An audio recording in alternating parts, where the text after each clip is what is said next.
Hi, my name's Frederick, but everyone's always called me Freddie. So for years I've had a crush on this girl in our school. Her name's Emma and she is like an angel. I remember the first time I saw her. I was only 7 years old, but I was smitten. She has this laugh that even if you're having the worst day ever, it'll still make you smile. And she's not just beautiful, she's smart too. My friends teased me all throughout elementary school and middle school, saying a girl like that would never fall for a nerd like me. But still, I sent her cards every Valentine's Day, and once we got to high school, I decided to just be brave and ask her out. Never in my wildest dreams did I think she'd actually say yes, but she did. She agreed to be my girlfriend. I suddenly became the luckiest boy in the world. We've been dating for 6 months so far, and it's been the dreamiest 6 months ever. I'm completely in love with her, and I think she loves me too. Maybe one day she'd even become my wife. I really hope so. We go on a date every Friday night, and sometimes even on Sundays. I have quite a big allowance, and I used to spend it on books and video games, but now I spend it all on Emma, and it makes me so happy to see her happy. We usually go to fancy restaurants that are quite hard to get reservations at, but my father is quite wealthy and respected in our town, so as soon as they hear my surname, they always make space for Emma and I. On Sundays, we usually go shopping. I won't lie, I'm not the biggest fan of malls, but Emma loves them. She could shop till she dropped, so I usually go with her and treat her to some special things. I mean, what else am I going to spend my money on? My girlfriend deserves the best. Her 16th birthday was coming up, and I was planning to buy her a diamond bracelet that I'd seen her eyeing up in the mall. I knew she'd love it. So, the week before her birthday, I went to the shop and bought it. And then I decided to get her the matching necklace and earrings too. I wanted to make it the most amazing birthday for her, and thought that the gifts might not be enough. Maybe I could surprise her somehow too. So then I hatched a plan. I told her I had to go away with my parents the weekend of her birthday because my cousin was getting married. She said it was okay, she would just spend it with her girlfriends and we could celebrate again when I got back. I smiled to myself. This was going to be the best surprise ever. The day of her birthday finally arrived, and that morning I ran around buying her favourite handcrafted chocolates from Switzerland and the most beautiful bunch of 100 roses. I wrapped the jewellery up in a velvet box and tied it with a bow, and around lunchtime I set off for her house. I was feeling quite nervous as I got closer to her house. What if she'd already left with her girlfriends? Or what if she didn't like the gifts? I couldn't remember if she even liked roses. Oh no! I told myself to stop worrying, and eventually I reached her place. I could hear voices coming from the backyard. I was relieved that she was still here. I had planned to knock on the front door, which is how they normally do it in the movies, but I figured I could improvise a bit and surprise her in the backyard. I tiptoed along the wall and stopped to check everything was in the right place. Then I heard her beautiful laugh. I loved her laugh so much. I got ready to turn the corner and shout "Surprise!" when suddenly I froze in my tracks. I heard my name. She was talking about me. I wonder what she was saying. I bet she'd just been saying what a wonderful boyfriend I was, and that she was so sad I was missing her birthday. But then I heard all her friends laughing. One of them asked her why she's even dating a dork like me, and that it's clearly not for my good looks or fun personality. Then another friend interrupted before Emma had even replied to the first friend and asked if I had a brother. Then they all laughed again, and Emma said, "Yeah, but Freddie's brother isn't stupid. He'd never fall for a gold digger the way Freddie fell for me." Then she said, "Can you believe Freddie actually thinks I like him? I mean, we all know it's his money I like. I bet he'll even have gotten me something with diamonds for my birthday. You girls all need to get yourself a rich boyfriend too. It's the best." I couldn't believe what I was hearing. I just stood there in shock, my mouth wide open. I felt like I was frozen in place. But I couldn't just stand there and do nothing. Finding this out while I was about to surprise her on her birthday was heartbreaking. That day, I'd overheard her making fun of how she tricked me into thinking that she likes me, while in fact she was only putting up with me for my money. I mean, my parents' money. I'm only 18.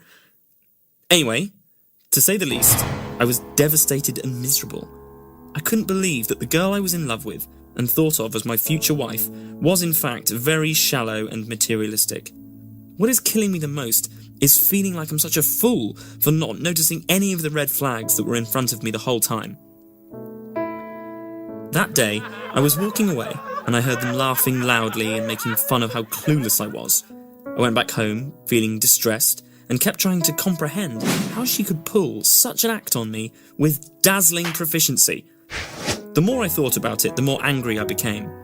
But unfortunately, I somehow still felt that I loved her. Despite learning that she's someone different from who I thought she was, my feelings for her just couldn't change that easily. And I kept thinking of what will happen to me if I break up with her and how much I'm going to miss her eyes, her smile, her voice, and everything about her. However, I wasn't going to be weak because I couldn't allow her to control me any longer. I felt hurt and wished I could talk to someone, but I decided against it. I mean, I wasn't ready to be humiliated for being so simple-minded in front of anyone anymore. I've had my share from my beloved girlfriend, and I don't want to be the victim. Meanwhile, I didn't say anything to Emma. I wanted her to think that I still had no idea of what she's really after. That is why I wasn't going to break up with her and give her the easy way out. Instead, I needed to give her a taste of her own medicine. So I decided to drastically change the way I treated her. Since she was whining about the way she puts up with my personality and how she can barely stand me, I was about to give her an even bigger challenge to put up with.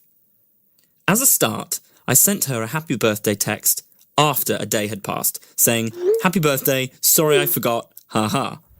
And when I saw her, she was expecting a big gift from me, which of course she wasn't going to get. Instead, I told her that I got her something sentimental, and I gave her a flower that I had picked from our backyard, and the look on her face was priceless. She was so confused and mad. I asked her what was wrong, and she couldn't say a word. I then told her that I knew that our love went beyond material things, and that's why I got her something simple to express my feelings. Emma looked at me like she was about to kill me, and with a fake tone, she said, "Thank you, baby."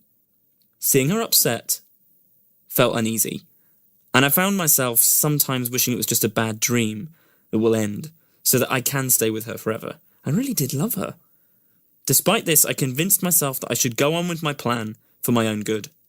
I started to treat her very poorly, or let's just say treating her the way she deserved.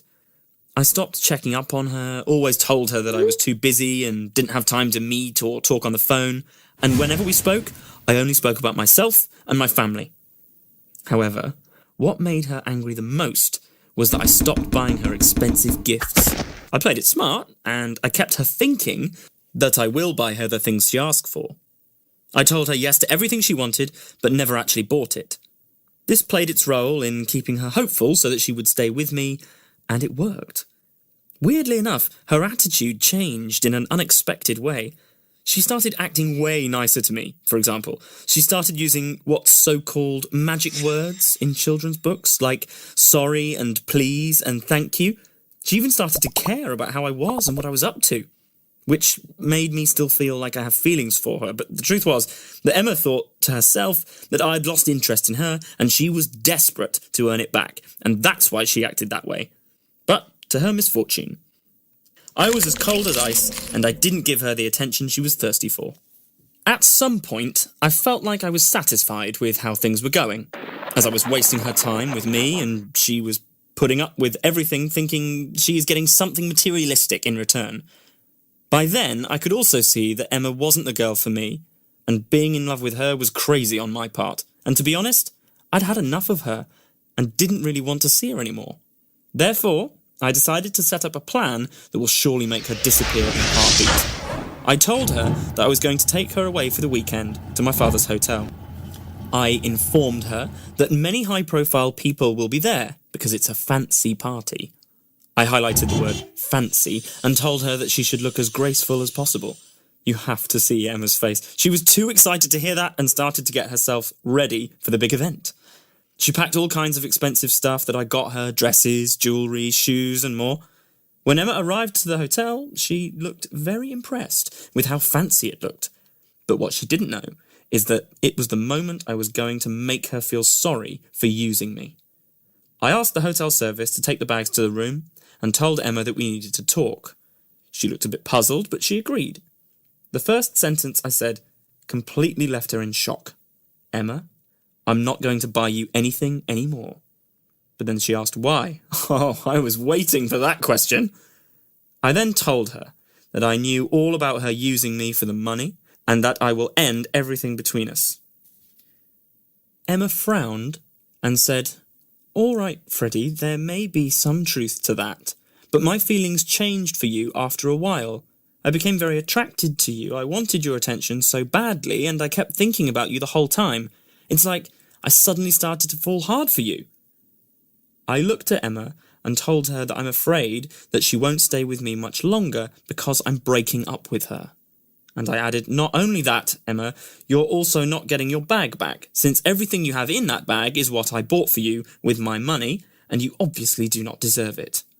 By then, Emma was sobbing with tears and said, I'm really sorry, Freddie. I don't care about the bag or the money. You can take it. I really love you and want to be with you. Please, let's forget the past. To be honest, hearing these words from her made me feel something that I had never felt in my life. I felt powerful. The more she begged me to stay with her, the more I lost interest. And I thought to myself, she felt exactly like I did when I was running after her all these months. I guess we're not that different after all. At that moment, all my anger disappeared, and I looked at her with pity and realised that what she did was out of human nature to want what we don't have. And I understood how childish it was to take her bag as stupid revenge. She taught me an important lesson that was more valuable than the few $1,000s I'd spent on her. After all, in the end, I was sitting in my dad's hotel, and a few $1,000s meant nothing to me.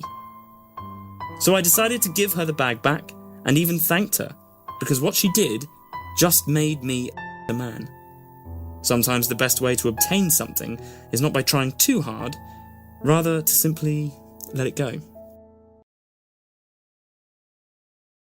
Hi, I'm Samantha, and the story I'm about to tell you is a pretty messed up one. I've always been the kind of girl who's up for a laugh, and I guess you could say I kind of like the attention I get from my friends when I do something crazy. My parents are sick and tired of how often I get in trouble at school. It's not as if I do anything bad, just the odd prank now and again, which my teachers and family don't much appreciate. But hey, don't most teenagers and young adults enjoy this? So, this past summer I went away to summer camp as usual. I always have the most awesome time there, and I think my parents enjoy the peace and quiet of having me out of the house. Don't get me wrong. I'm sure my parents love me and enjoy my company, but they're both kind of tired of all the trouble I make, and I'm sure they deserve some time without me. So, I was talking about the summer camp. The summer camp I go to is just the best. It's in this forest, and there are loads of lakes for us to swim in, and they even have horses. I love horse riding, but my favorite thing about camp is the cabins we stay in. It's like being in a treehouse, and all my friends are there, and we get to stay up super late and eat chocolate and drink soda, and no one is there to tell us to stop.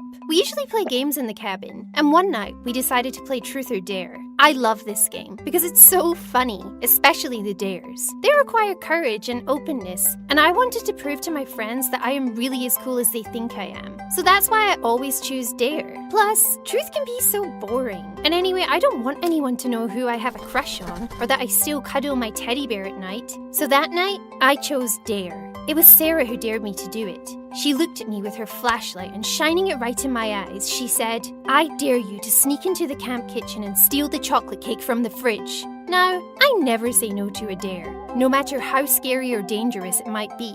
Plus, I didn't want to look like a scaredy cat in front of the other girls. I immediately jumped up and headed towards the kitchen. Sarah and a couple of the others followed me. We had to be careful not to get caught, so we crept along quietly. I reached the kitchen, only to discover that it was locked.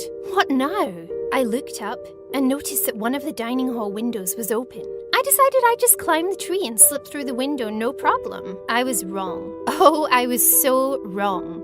I completely miscalculated it and I fell. I fell so hard that I didn't know what happened next. All I remember is waking up and seeing my mum looking down at me, crying her eyes out. I couldn't feel my body, and when I glanced down, I realized I was covered in white bandages. During the fall, I broke both my legs and my right arm, and 6 of my ribs. I couldn't believe it. The doctor said I was lucky to be alive. What? Was it really that bad and serious? But I was just playing a game. I felt like such a fool. I wanted to run away and hide. All of this pain for a stupid dare? For a stupid chocolate cake? Mum said Sarah was really upset and had been the one to run and get help, and she'd even confessed that it was her fault I'd been up in the tree in the first place. But it wasn't Sarah's fault. It was all my fault. I ended up spending 2 months in a wheelchair and another 3 months with crutches. I had to learn to write with my left arm.